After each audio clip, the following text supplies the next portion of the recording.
8 سے 400 سال پہلے وائٹ لائن نامی ایک نجی برطانوی بحری جہاز انسانی غلاموں کے بدلے خوراک اور دیگر اشیاء کی تجارت کی غرض سے انسانی کارگو کے ساتھ ان پانیوں سے گزرا تھا۔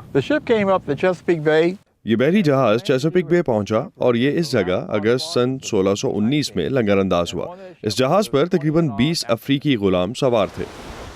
پروجیکٹ 1619 غلام بنا کر امریکہ لائے جانے والے افریقیوں کی میراث کو زندہ رکھنے والا ایک نان پروفٹ ادارہ ہے۔ اس پروجیکٹ کے بانی کیلون پیئرسن سے ہماری ملاقات ریاست ورجینیا میں اس بندرگاہ پر ہوئی، وہ جگہ جہاں پہلے افریقی غلام نے قدم رکھا، اور یہیں سے امریکہ میں لاکھوں افریقیوں کے 200 سال سے طویل غلامی کے دور کا آغاز ہوا۔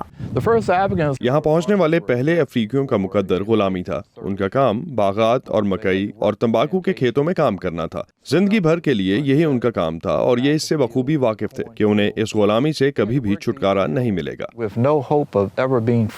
It makes me feel goosebumps and a sad nostalgia. تاریخ دان بل ویگنز کا کہنا ہے کہ 1661 میں عمر بھر کی غلامی کو باضابطہ طور پر قانونی حیثیت دینے سے پہلے افریقی غلاموں کی کوئی قانونی حیثیت نہیں تھی۔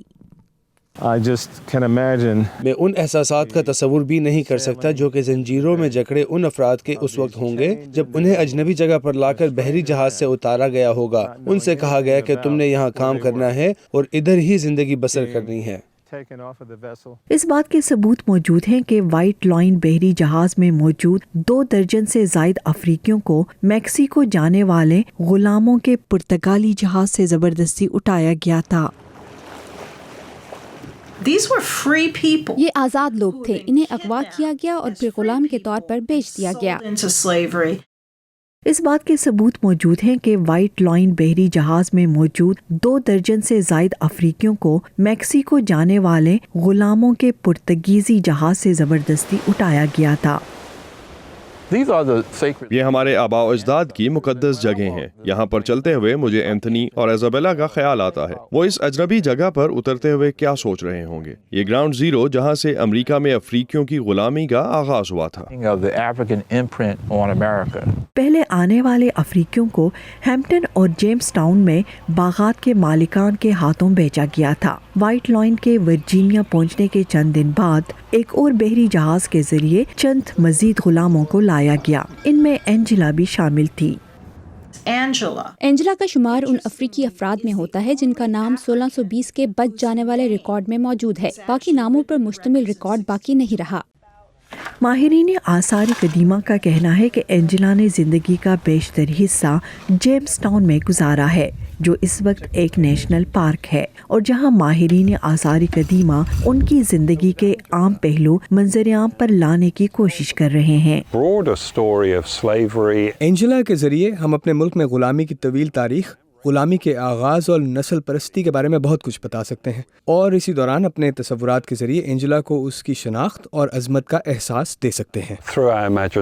اور یہ اینجلا اور ان کی طرح دوسرے لوگ ہی تھے جنہوں نے ان نو آبادیات کو معاشی خوشحالی دی۔ ان لوگوں نے بہت محنت کی اور ان میں سے بیشتر اسی دوران ہلاک ہوئے، لیکن ہم ان افریقیوں کے مقروض ہیں کیونکہ یہی لوگ تھے جنہوں نے ترقی کی بنیاد رکھی جو بعد میں یونائٹڈ اسٹیٹس آف امریکہ بنا۔ اور یہی وہ جگہ ہے جہاں سے اس نظام کے خاتمے کے لیے پہلی کارروائی کا آغاز ہوا۔ سول وار کے دوران کانفیڈریٹ فوج کے لیے کام کرنے والے 3 بھگوڑے غلام اتحادی فوج سے پناہ مانگنے کی غرض سے پورٹ مونرو گئے۔ اتحادی فوج کے میجر جنرل بنجامن بٹلر نے ان غلاموں کو مالی مسروقہ قرار دیا۔ اسی فیصلے نے آخرکار پورٹ مونرو میں آزادی کے متلاشی ہزاروں کی تعداد میں غلاموں کو نہ صرف تحفظ دیا بلکہ غلامی کے خلاف وسیع پیمانے پر اقدامات کے لیے راہ ہموار کی۔ انہوں نے مرکزی حکومت اور صدر لنکن پر زور دیا کہ وہ غلاموں کی آزادی کا اعلان کریں، اور یوں 18ویں ترمیم کے ذریعے غلامی کے خاتمے کا اعلان کیا گیا، اور 1868 میں 14ویں ترمیم کے ذریعے افریقیوں کو شہریت کا درجہ دیا گیا۔